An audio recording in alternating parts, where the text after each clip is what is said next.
বন্ধুরা, বন্যাতে আমাদের গ্রামের অবস্থাটা শুধু দেখো, মানুষজন কত কষ্টের মধ্যে দিন কাটাচ্ছে।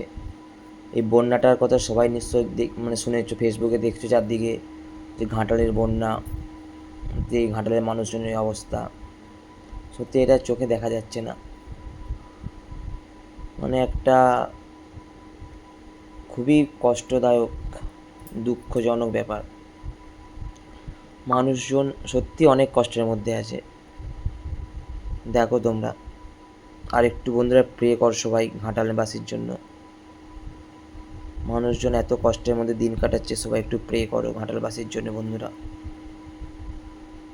দেখো দূরে কত বাড়ি জলের তলায় তলিয়ে গেছে, এগুলো সব ধানের ক্ষেত জলের তলায় তলিয়ে গেছে। মানুষের কত কষ্টের টাকা নষ্ট হলো, কত ক্ষতি হলো।